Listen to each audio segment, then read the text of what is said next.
Our fight to eradicate corruption, maladministration, unethical leaders, and the abuse of taxpayers' money by those in power continues.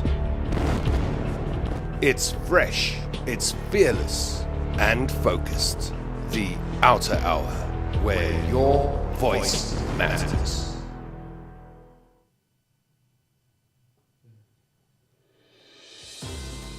Hello and welcome to the Outer Hour. I'm Tom London and it's a special edition of the show this evening. Wow, what a week it's been, the week that was. The media has bombarded us with stories of killings, deaths and suffering. We'd like to send our condolences to the families of the victims who were slain in Soweto, Alex and Lenasia. It was also a week of deaths. Political stalwart Jesse Duarte passed away this week. Poet and activist Don Brazinga Matera passed away in the week of the birth date of Nelson Mandela. The theme of the show this evening is, are we living up to Madiba's legacy? Your comments and questions, as always, are welcome in the comment section down below this video, whether you're in YouTube or Facebook. Samantha van Nispen and Masego Motsuneng will be moderating comments tonight. Please remember that abusive comments will be moderated right out of the conversation. We're having a civic conversation this evening. They'll also be looking for the top comment and top questions that come across the screens this evening. We'll pose those questions to our guests. Take your seats. It's going to be a great one. As Reverend Frank Chikane, former DG to the President, former IEC Commissioner and current Chair of Defend Our Democracy, joins Mr. Mcebisi Jonas, former Deputy Finance Minister, now active in the corporate space, as they engage in conversation with Outer's Wayne Duvenage. Thank you very much, Tom, and thanks, Reverend, for joining us this evening, and to you, Mcebisi, for being with us in the studio. It's nice to have you on board, and as Tom says, it's been a chaotic, or it's been a hectic week. So much happens every week in South Africa.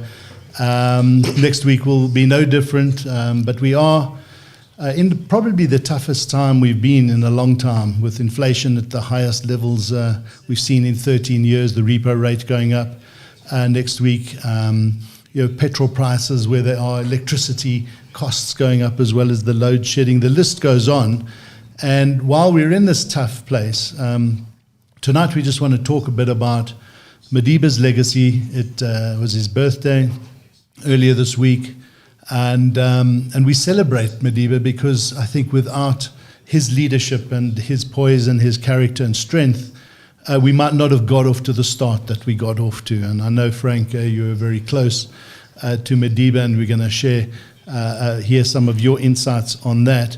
We'll move then on to, just briefly, not too much dwelling on how did we get to where we are today, but more importantly after that, let's talk about solutions. What are we going to have to do? Because we are such a resilient nation. We have got so much to fight and strive for. And I believe that we will get there. But what are those journeys and that we have to take to get there? So first, let's reflect on Madiba's legacy. Reverend, love to bring you in here. Tell us a bit about your thoughts on the legacy that Madiba has left us to date. Yeah. And good evening to those who are listening. I just want to say a few things because Madiba, it's a big story. Mm-hmm. Just say this week has disturbed us greatly in our celebration of Madiba's legacy, the deaths and the funerals and etc. sort of clouded that. But people in South Africa and around the world still remembered the legacy of Mandela. And I would like to say we were fortunate out of the tragedy of keeping a man for 27 years in jail. He came out and became part of the solution for South Africa. Yeah. In fact, I was one of those who prayed hard that Madiba leaves and get released from prison to help us cross the bridge. We had a very difficult bridge to cross from a violent society to a peaceful society, from an oppressive society to a free society. And I pray that at least God should give us 2 years of Madiba. In fact, God gave us more years of Madiba, 5 years for negotiations, 5 years of governance, and still 10 years after his retirement. And we needed a person like him together with his colleagues, because the ANC was not a one-person operation, to manage the transition from apartheid to a non-racial society in a more peaceful way than any other person would have thought. And I think Madiba did his part, and that's why I have a problem with people who question Madiba about negotiations, the outcome, and all that. I say anybody who waited for an old man who was 75 years to come out of prison to come and solve all our problems made a big mistake. We must solve the problems. We shouldn't be expecting Madiba to solve all our problems. Right. But he was an incredible nation builder, hey, with all the conflict that was still about at the time, calming the waters, calming the conversations, and moving us forward as opposed to being stuck in the past. Eh? Well, I mean, people expected him to come out angry, fire and brimstone to fight people and pay revenge. Mandela came out and he was not that person. I think the 27 years in jail made him to think about the future of the country, and he came out, joined hands together with those of us who were in the country and those who were in exile, and talked more about, you know, we used to say we could fight and destroy this country, but it will benefit nobody. And fortunately, on the Afrikaner community side, who were in government, also had the same view. They knew the time had come, and fighting on won't help us. And we chose peace, and we made compromises that were necessary. And that's why we were able to cross that bridge of violence into a peaceful society. Unfortunately, this violence is revisiting us again. Yeah. Absolutely. Mcebisi, what was your thoughts? Look, I mean, probably if there's any story of a great leader, a great statesman to be written in modern history, Mandela stands out for that. Apart from waging a very kind of consistent and vigilant struggle, he was a humanist to the core, I mean, and in many ways. And the context, I think, is important. I think the Reverend was pointed to the issues. If you think about it, I mean, the world was kind of getting out of the bipolar world. The time when Mandela came in, you have the collapse of the Soviet Union on the one side, which is a major event, I mean, in the world. And of course, South Africa was a darling in globally, but still, I think many countries were seized with huge issues of the transition, etc. And of course, I mean, at an ideological level, there were major changes happening in the world, etc., etc. It needed a visionary leadership in the country to be able to take advantage of the changes that were happening at the time globally. But also, South Africa was in the midst of the most violent conflict, of course, perpetrated by the apartheid regime. Again, to kind of create stability in that context and manage different expectations of different groupings in that situation, of course with a collective, but Mandela stood out as a great leader in that sense. But also crafting a new vision for the country. I mean, reconciliation might look like bad when you look at it from the vantage point of today, but it was a major move, I mean, to actually drive a concept of reconciliation and nation building in the context of ensuring that you include people in the political process. Major achievements. I mean, South Africa, many countries still talk about, many countries and many people globally still use South Africa as a great example of how transition can happen. And And, as you say, Frank, he had every reason. And in fact, many people did expect him to come out and be angry and vent that frustration. And yet it wasn't. It was a reconciliatory one. It was about let's move forward and be the best that we can be as a rainbow nation. And I think it took a lot of people by surprise. Certainly the old guard in leadership in the apartheid era were really surprised. And those first 5 years were incredible in our new democracy, with the growth that we had, with the I think at the time it felt like there were many hurdles to cross, and we had to go through the Reconciliation Commission as well. And but in all of those journeys, I think the difficulties then are far, superseded today than what they were then. It felt like a big uphill journey then, but when looking back, it was pretty smooth because of Madiba. Frank? Yeah, no. I mean, as I'm saying, he himself would have said that it's not only me alone, but I'm together with the comrades I've worked with and those I was in prison with. But it's still amazing that he could come out that way. I had an opportunity to see him the December month before he was released. And he asked to see me, and we had a conversation. And I knew that from personal encounter with him, that we had a leader who's going to be able to carry us through the difficult times. It wasn't easy. The negative forces committed massacres during the negotiations. Yeah. The West was, the Wipato massacre, which stopped the negotiation process. And then towards the conclusion of the negotiations, our great leader Hani, was assassinated. Yeah. And they thought that will stop the negotiation and throw us back into violence. But with leaders like Madiba, an agreement was reached that we're not going to allow the negative forces to take us backwards. Yeah. And we had telephone conversations and exchanges the evening.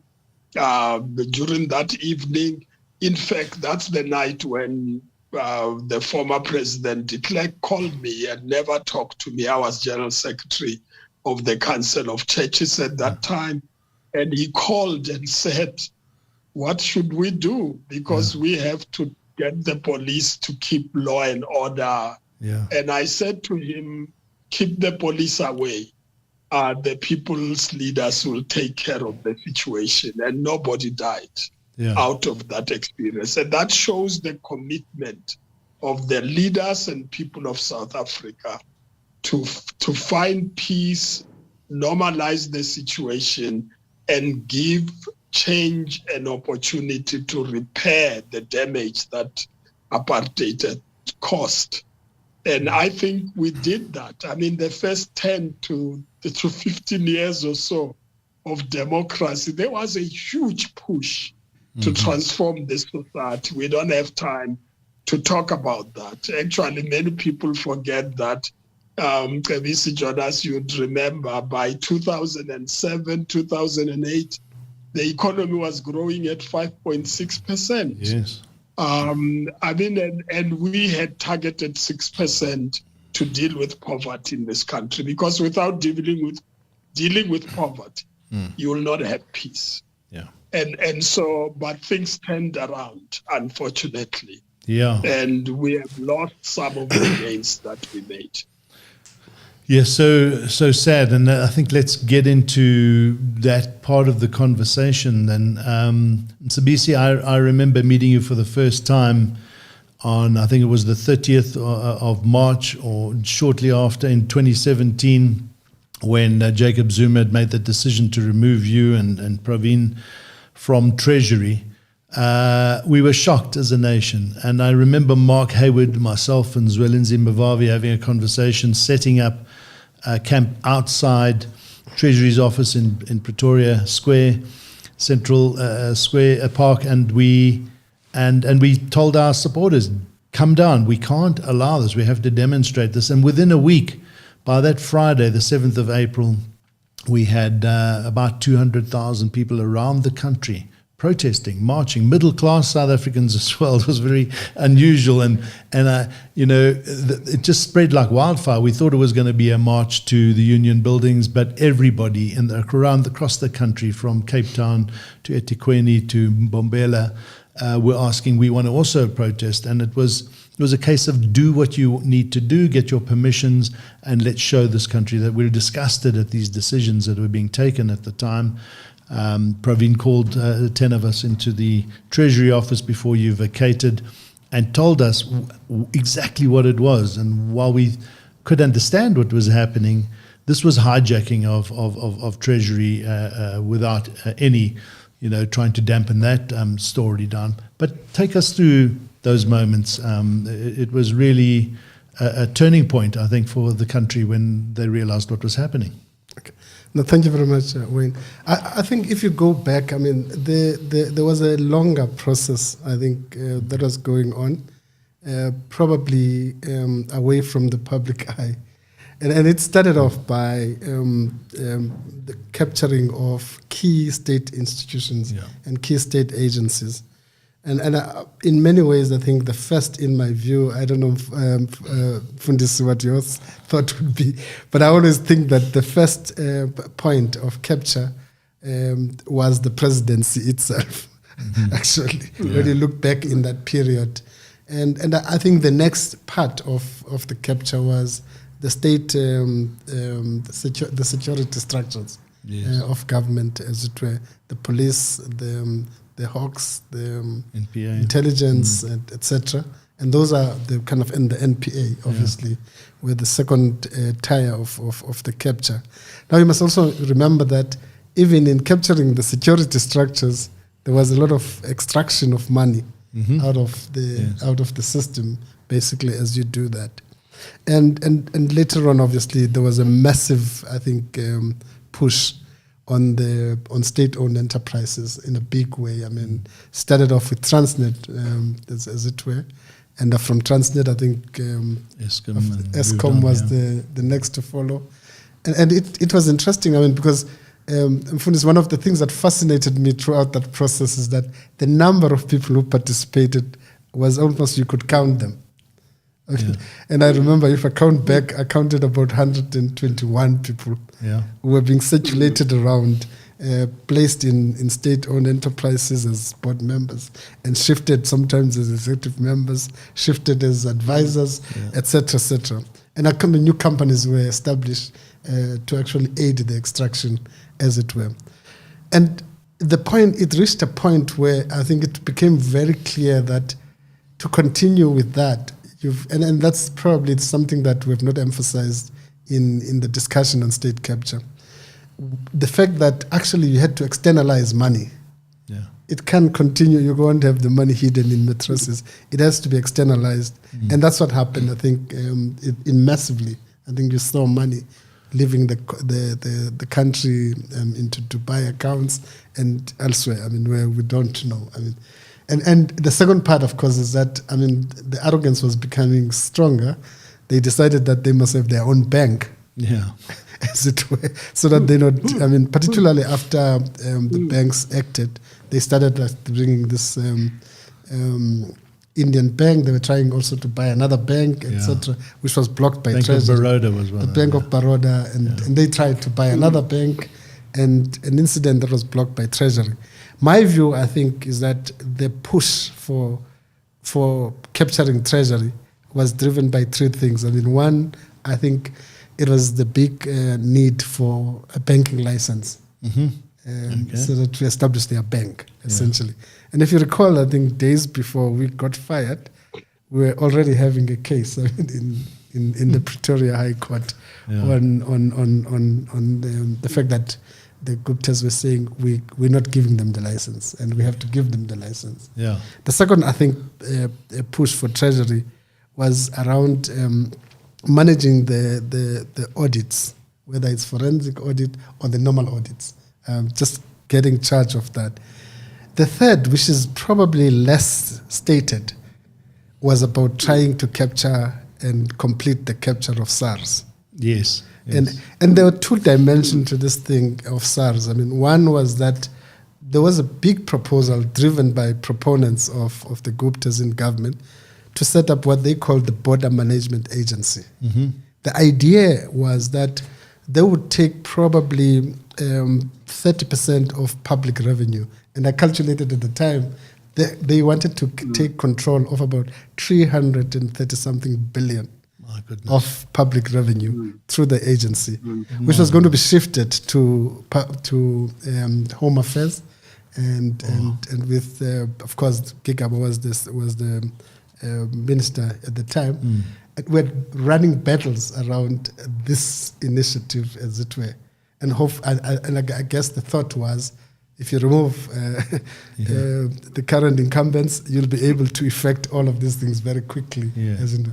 And what they didn't realize is that there is a separation between the ministry and the department.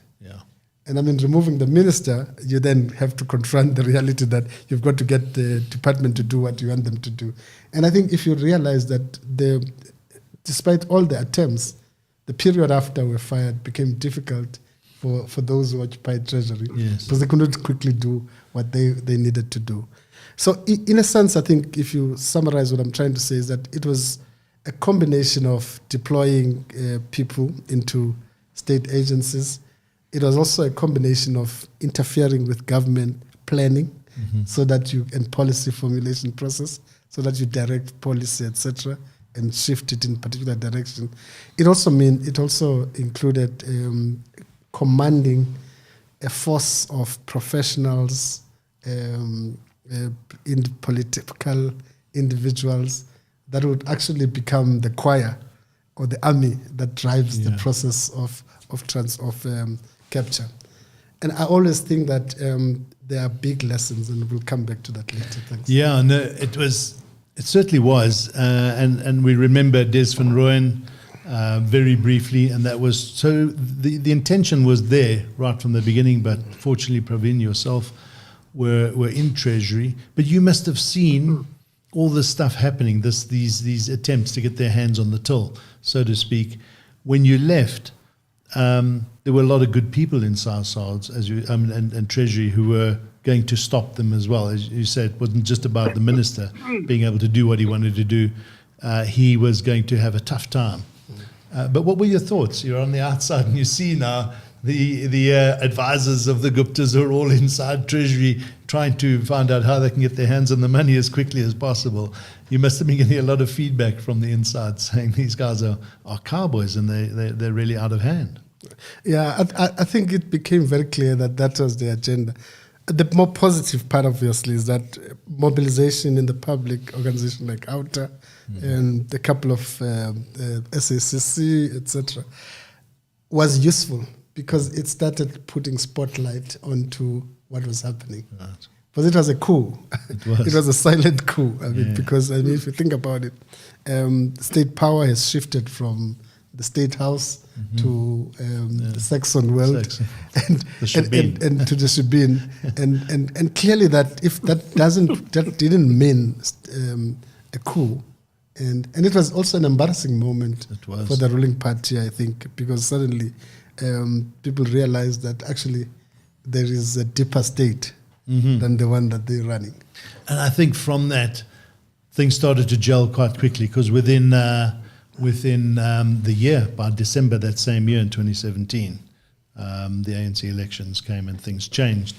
Reverend, your thoughts of how we got to where we are now. We know that the common kingpin, being the president at the time and his connections, but what were the overarching big ticket items you believe that have put us in a very difficult situation as a country? You know, if you want to get my opinion, my view is that the problem we experienced and we are experiencing the consequences of it now was not, cooked up at the spur of the moment. I think it was planned.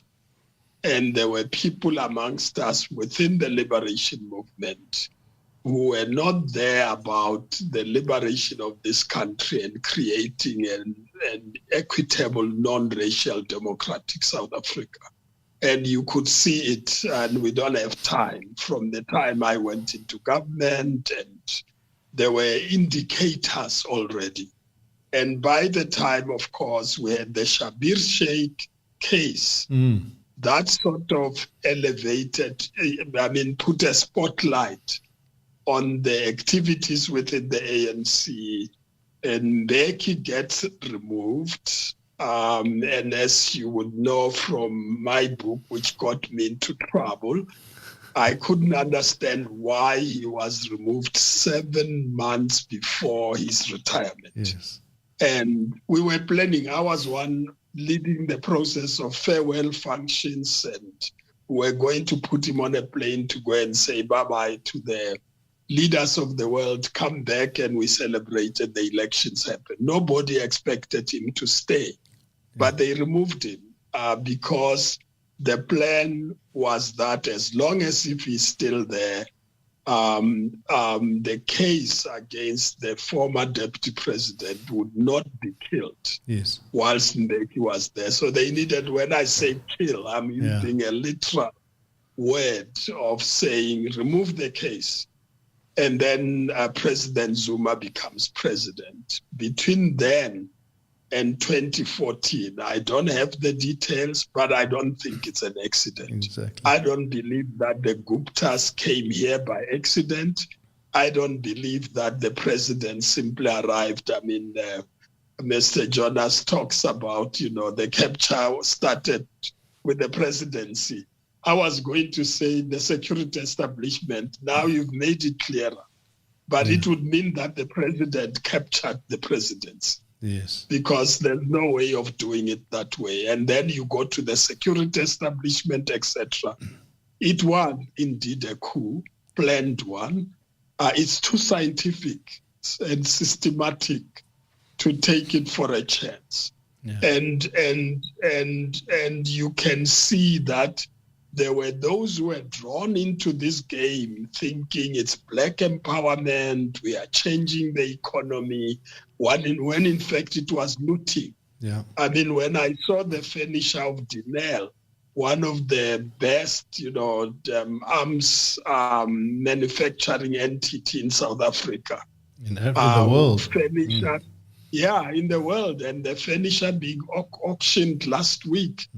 I thought, this is the worst that could ever happen. Yeah. They looted the state entities and destroyed them. They were not meant to keep them running. Yeah. And so it was really destruction for the sake of it. I'm not sure what the ultimate goal would have been, but I suspect would have ended up with a dictatorship where individuals will run this country and all of us will be taken to jail if we opposed it. Yeah. And so I think it was deliberate. If you ask me, it was planned.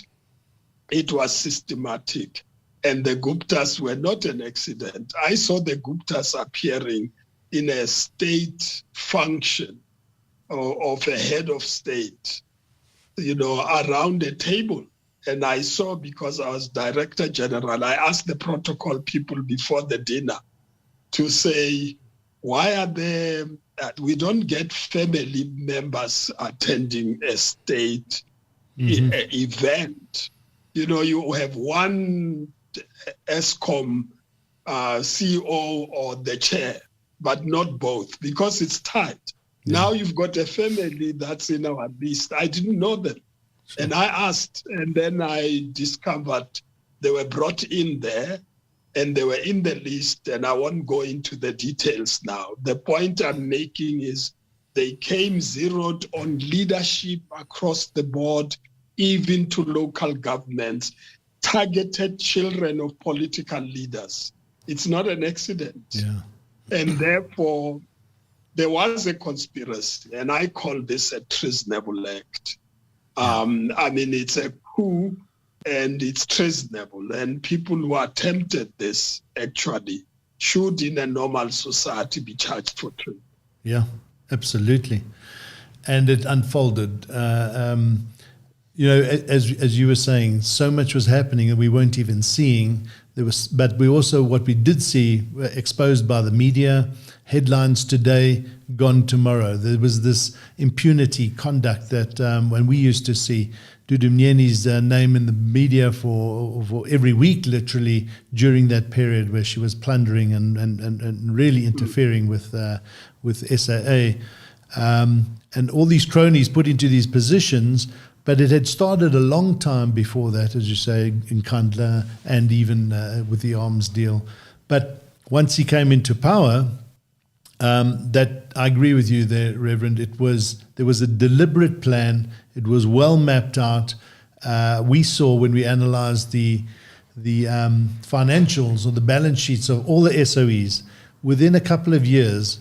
It was around about 2009 to 2012. You saw all the revaluation of assets, so they could go and borrow and given government guarantees. And now we're in this massive debt, and it was all around. I always blame as well the financial houses who lent the money, knowing that if these were JSE listed companies and those assets were never realizable, they wouldn't have given them 1 cent. So it goes beyond just the people that were on the inside, but the collaboration on the outside with the businesses and the banks looking away while they could see this plundering happening. It took them, I think, Mcebisi, too long to cancel the Gupta's accounts. The amount of offshore movement of money, millions, because we've seen the financial flows. How did the banks allow that? How did the Reserve Bank not speak up earlier? Look, again, the scale of this, and for this I like the term you use, systematic nature of this thing. It's just that, I guess, I always sympathize also with some of the professionals who get swept into this thing. Some of them literally found themselves in the midst of this thing. Exactly. I always say that if there's any sector that suffered very badly, sometimes think that black professionals suffered tremendously. But the pressure on them, how they were dragged into this thing sometimes was really ruthless. I used to sit in meetings, I wouldn't mention names there, but details. We used to sit in meetings. Hostility starts when you walk into the meeting. Yeah. And the meeting is about the IT system in the defense force. Yeah. And you kind of think about, how can you become so really, really vicious towards the treasury and treasury officials in a matter that is small as that. If you could have seen the venom that was coming out in the discussion on the nuclear deal, it was beyond this world. When I think about those meetings, you get in, it's like you're not going to be allowed to talk, and when you talk, it's like 10 people responding and clamoring you, etc., etc. So my sense is that, when you think about it, when you have what I would call mass hysteria being built and almost a momentum being built that this is where we're going, giving it, and then when Bell Pottinger came on board, it even gave it some veneer of logic, credibility, of credibility, etc., etc. And I remember that when there was moments when we sat and say, how do we deal with this thing? And how do you prevent this thing? And I remember flying to Cape Town and pulling a couple of our academics and say, we need to develop an alternative narrative. Yes. And it took time to actually work through that narrative and actually start throwing the narrative into the public and start actually exposing Bell Pottinger for what it was. I think so I understand in context like that. The question is, how do you operate when you do business in an environment that is like that? Yeah. And I think you would see all sorts of morbid actions from business in a context like that. Exactly. The last point I wanted to make is that I still feel that, for instance, your point you make, there's been initially a perception that the Guptas came to the country poor. And selling shoes from the boot of the car. The truth of the matter, I probably am not amongst the people that buy that story. I think they had a bit of money to operate. Yeah. And I think what we need to understand is that my view, I've never tested the view. I think this was an externally sponsored initiative to destroy our democracy. Yeah, could be. It was systematic. I think there was a bigger hand. And that's why I think the difficulty that you're finding in getting the Guptas back into the country. Interesting. I remember the civil society's big role that was played in stopping that nuclear deal with Earthlife Africa and SAFSI with Liz McDade, and that court case was so essential, and how Rosatom and the Russians were very unhappy with that and angry with the president at the time because they were expecting that deal to go ahead. So let's move into the discussion of the way forward. We had that Defend Our Democracy conference last week. Very interesting, or the week before. It was so energizing and exciting to see how the cross sections of civil society being mobilized, meeting on a Friday and Saturday, from faith-based movements, labor, civil society, business. And well done to you, Frank, and the team that put together a great show, a great conference. And out of that, and the workshops that we had, I think we distilled some really key points. But let's reflect on, we're in this hole. The hole just seems to get deeper as much as the President Ramaphosa is doing as much as he can, although some would argue he could do a lot more, and there's so much contrasting views and issues around that. This is where I believe, and our conference was all about, civil society's role, because civil society has power, people have power. So Frank, over to you on your thoughts, the journey and the solutions, the big ticket items. How do we get to where we've got to go? We know we've got ANC elections in December. That could be a milestone. The next elections in 2024, less than 22 months from now. We're expecting so much to happen in this time. Your views, Reverend? Well, I think we should start from the challenge that we are facing, which we have just described now, of capturing the state. And when an effort was made to liberate, I want to use that word, liberate the state from their clashes, they then had a huge fight back. Now, I just want to say that project, which was started earlier, as I said, planned, is still on. They have not given up. There's a huge campaign to make sure that even within the ANC, that the same forces that were part of this capture would want to coalesce with other forces outside the ANC, same generation of people who want to continue with this capture and can destroy the state. So we have a huge responsibility to defend our democracy, came into being to stop the fight back, to stop the disregard of the Constitution and the intention to destabilize the country, and also pull it down if it means they would be taken to jail, rather pull it down. And July last year was a classical example. So my view about this matter starts from the launch of the DOD, that when Parliament fails you and when the government fails you and when the governing party fails you, the people are the ones who are the last line of defense. Yes. And that's why, for me, the solution is not going to come from the political parties as they stand now. The solution is going to come from the people.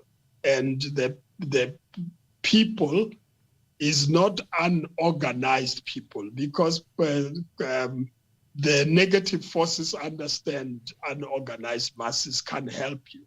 Yeah. For instance, the churches can make a statement, a hard statement, as we did, take a resolution to declare that democratically elected government and morally illegitimate.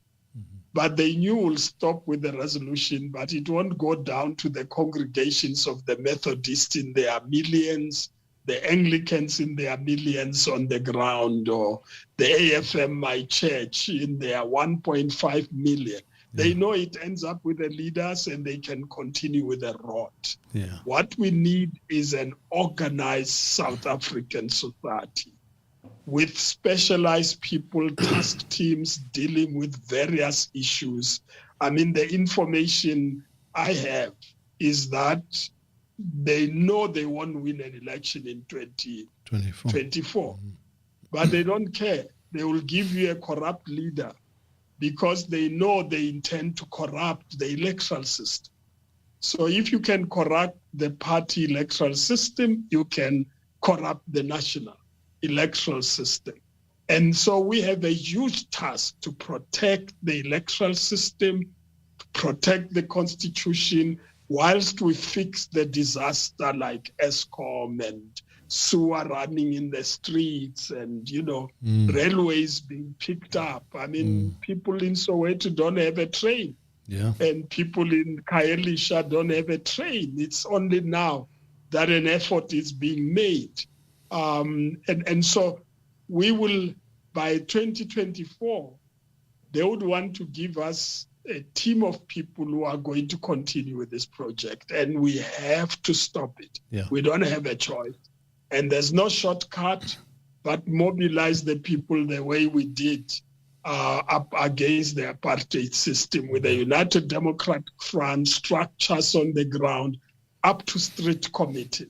Now I'm told we can't do it the way we did it the old days. Now the younger people must tell us a modern way of doing it. Yeah. But we have to stop these criminals and treasonable people who want to capture the state and enrich themselves and leave the people poor. And that, to me, is the critical issue.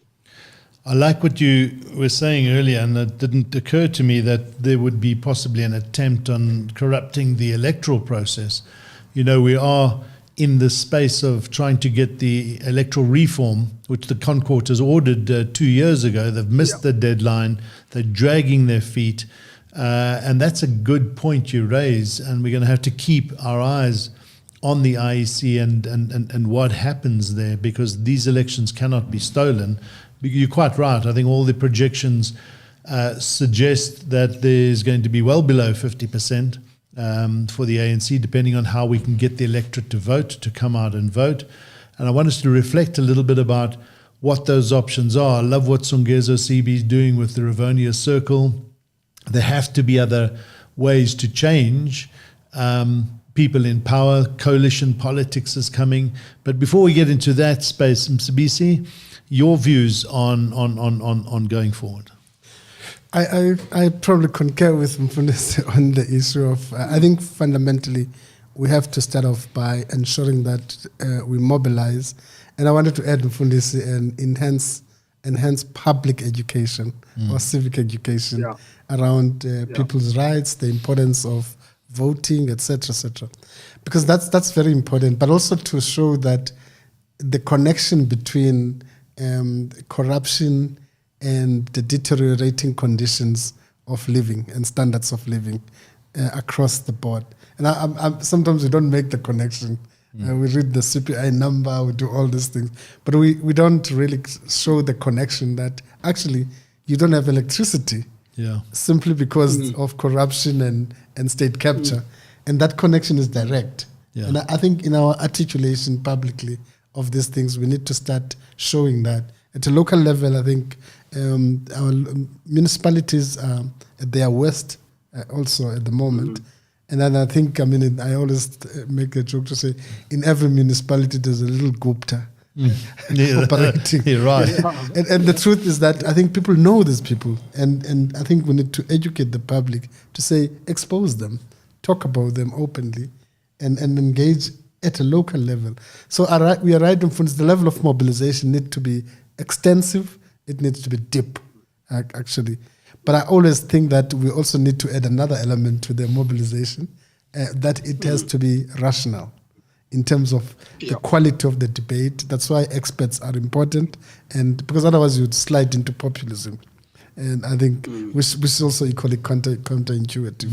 So you do have to add a very strong dimension of civic education in ways that are simple. As I'm saying, connect the corruption with the plight of people that cannot get food, they cannot get jobs. There's a connection. Try to make that as clear as possible, and etc.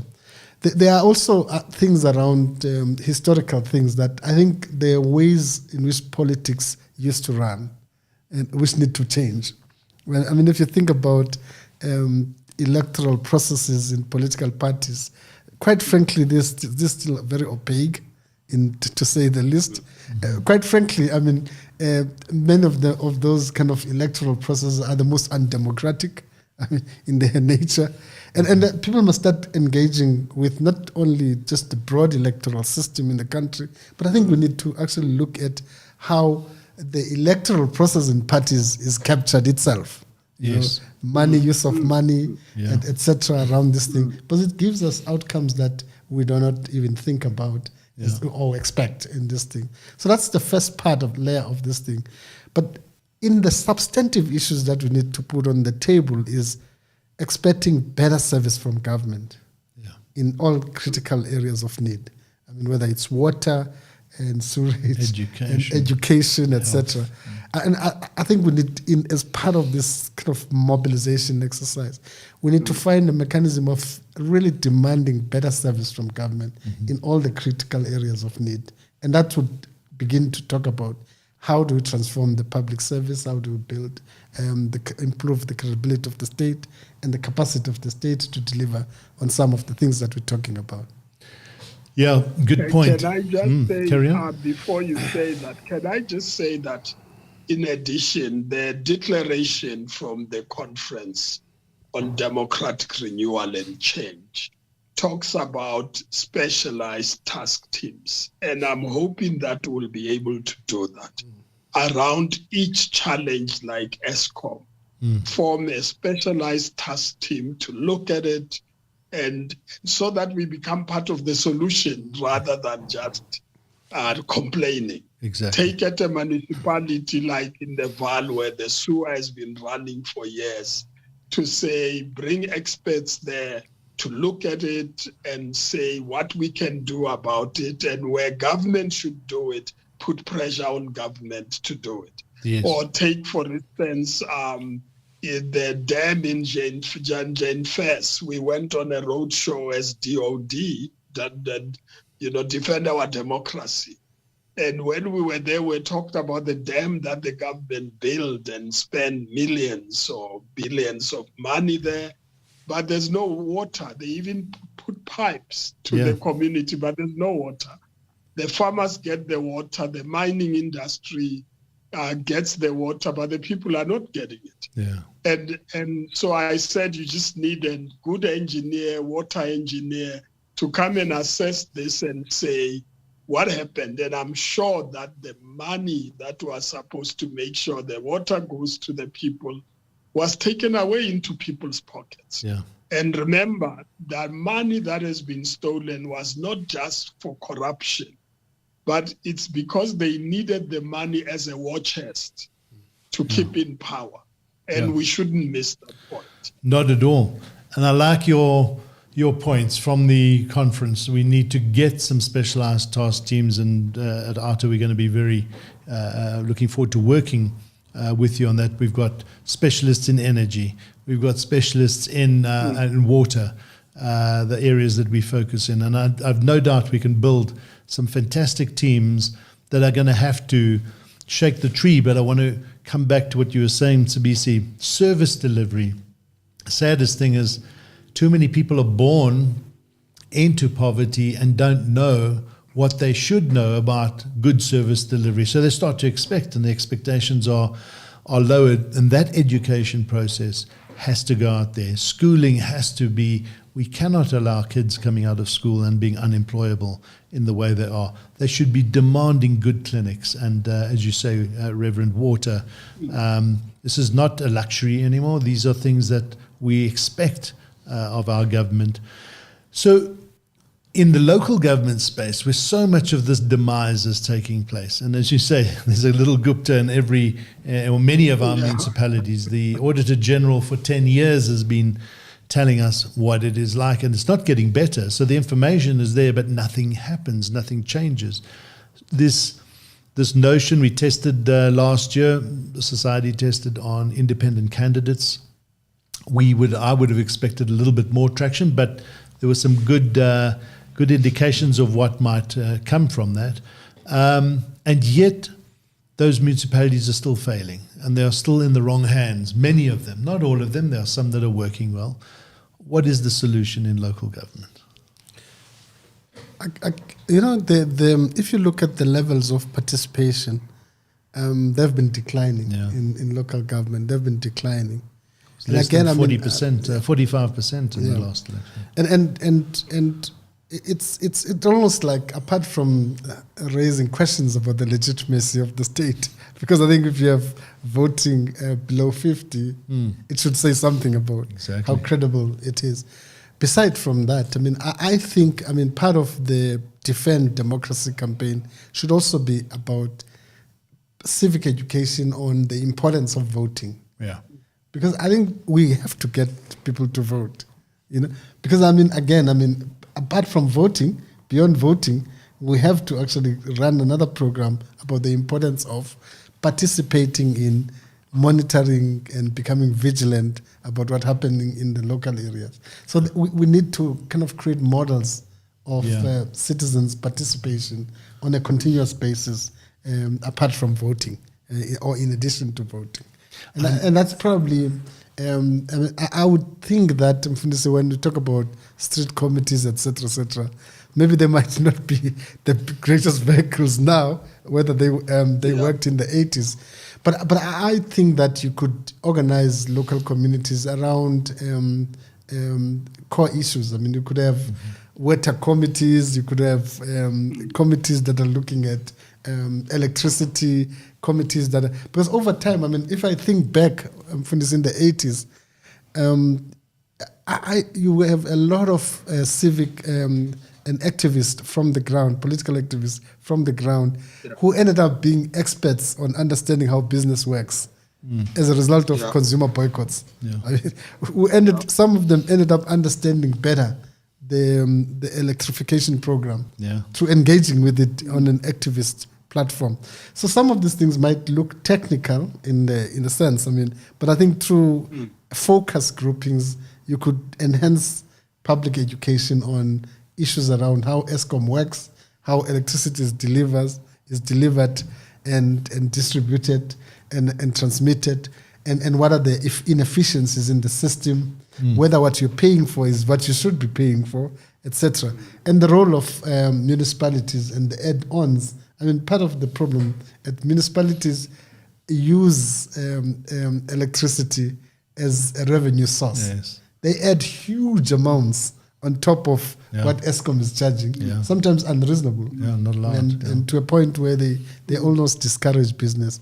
So all of these things you could really achieve by creating centers, different committees and focus groups on different issues in communities. Love that. And I think that's, Reverend, where a lot of this education is going to take place. But I must say I was very moved at Kgalema Motlante's foundation conference a couple of years ago. I don't know if you were there in the Berg, where youngsters got up and told their story about in their community, in their impoverished community, they had elected a minister of finance, a minister of health, a minister of water. You remember the story? I remember the story. It was so beautiful. And the minister of health was helping the Gogos get their medicine. The minister of water in this community were cleaning the rivers. And it just lifted me up, because we have got so many passionate people. And when you hear that, I think the education process should be not a difficult one, but it's about what is that journey and that story we're going to tell and how we're going to do that, Reverend. Your thoughts on that?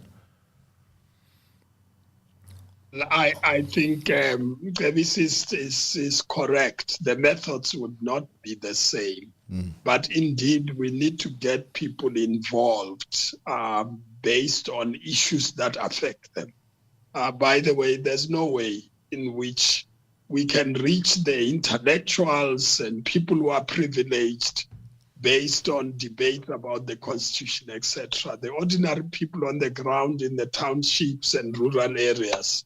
It's about delivery, service delivery and issues that affect them directly.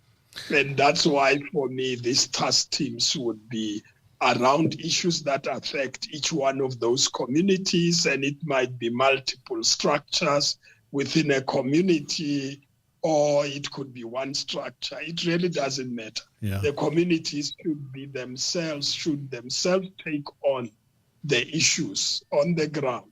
I mean, we did a project in Soweto when I was still a pastor there to bring all the churches, civil society groups, etc., and look at the challenges facing that community on the western side of Soweto, and up to the details about why are they potholes, who's paid to fix these potholes, and what are we going to make sure that, how are we going to make sure they are done? Right. Or here is a dirty clinic which is not treating people well.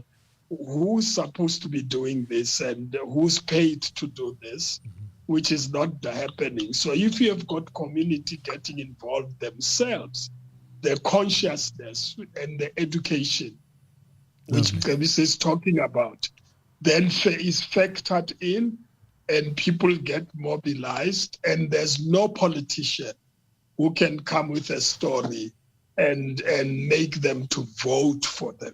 I think we need to send what I call the fear of God, which sounds religious, but it's an English language. Yes. The fear of God on the politicians, that we're going to make sure that a corrupt politician who does not deliver is not going to be voted on. Yes. And any political party that fills such a politician will not get votes from the people of South Africa, and we must campaign for that. Exactly. We don't have to campaign for a party, but we campaign for what people want. Yeah. And that's why we talked about a People's Manifesto, which following the conference people are talking about. We're going to reflect more on that in another show. So a quick question or a comment from one of our viewers, Ferial. How would you place the xenophobic elements on the rise in our analysis here? And shouldn't there be more concern about groups like Operation Dudula? Your thoughts, Mcebisi? Yeah, I mean, there are a couple of ways of looking at it. I mean, in part, I think it's reflective of where we are. My view is that I think weakening of the security cluster also means that you actually lose monopoly on violence. That's the state loses monopoly on violence. And sometimes I feel that some elements of the security establishment allow that to happen. Yeah. Because, I mean, part of deterioration is to allow vigilantes and xenophobic groups to go run amok. And it also I mean, goes into even preventing the movements of women and children in communities and so on. Because you render these communities violent.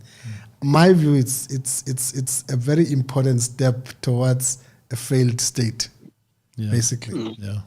Once you have like a widespread, so your next step is that people will start finding for themselves protection groups within communities and not rely on police. And that's where more corruption feeds in. More corruption feeds in, etc., etc. So it's something that I think we should really, I mean, and politicians, I think, when they fail and populists find this easier to mobilize around. I mean, foreigners are taking our jobs. The reality of the matter is that the economy is not working. It's not generating jobs. Yeah. That's the fundamental issue. Exactly. That story is not popular and good for politicians. Yeah. They would rather opt for a story that says it's foreigners that are taking our jobs, which actually protects them. It's not them that creating jobs. And they create more xenophobia by statements like that. You've seen some politicians sticking it out to support this. And I would argue that part of the campaign is also to deal with this and confront it. Yeah. And our security services, we've got so much work to do there. You know, conversations like this could go on all night. It is so interesting, Frank and Mcebisi. Thanks so much for your time. We've come to the end of the show. It's really been an honor having you on and a pleasure just chatting. There's a lot of work to do. We love the energy that's come out of the Defend Our Democracy conference. We've got to get mobilizing as civil society, because you're quite right, Frank. It is about the people. It's about civil society becoming organized, not haphazard, not chaotic. Let's focus on what has to be done. But I'm sincere and so sure that we can take this country to the levels that it should be, that we're going to have some interesting, very tough times still going forward, but we will get out of this hole. There's no doubt about it. And the prosperity of this nation for close to double-digit figure growth from where we are right now, getting the education right, health, our electricity and water challenges, security. These are big hills, but we'll get there because we are resilient and we're a nation of builders. As we started out the show, I think Madiba has given us that nation-building mindset that we can never let go of. Any closing words from you, Frank? Well, my closing word is that the people of South Africa must open their eyes and understand that we are at a critical threshold in our country. If there is no intervention by the people, we're going to lose our freedom forever and poverty will be with us forever. Thank you for that. Mcebisi? Probably my last word is just to commend out. Oh, thank you very much. You've played a very critical role under difficult circumstances. I mean, I know sometimes your funding sometimes goes down to the limit, but I mean, you've kept it on. You've kept it on. You've almost made the maxim that vigilance is the eternal price for liberty. Yeah. You've made that real. Oh, lovely. So I would just say keep it up. Thank you. Thanks very much. And it's a great team of 45 people that work at OUTA, amazing, energized professionals, communicators, project managers, investigators, and to them, thanks again. But thanks to the two of you for making the show a very interesting one this week for OUTA on our OUTA Hour, and we'll catch up again sometime in the near future. Thanks to all our viewers and listeners, and we'll say good night. Thanks. And that's how we leave you in the boardroom at OUTA. You've been watching Reverend Chikane and Mr. Jonas in conversation with Wayne Duvenage. I leave you with the same blessing as I do every week. I hope you have a blessed week. I hope we find you in 7 days from now in good health, full of love and a little bit of money in your pocket. Don't forget, 7 p.m. on a Wednesday evening is when the OUTA Hour goes live on our Facebook and YouTube platforms. Until next Wednesday at 7 p.m. I miss you already. Our fight to eradicate corruption, maladministration, unethical leaders, and the abuse of taxpayers' money by those in power continues. It's fresh, it's fearless, and focused. The OUTA Hour, where your voice matters.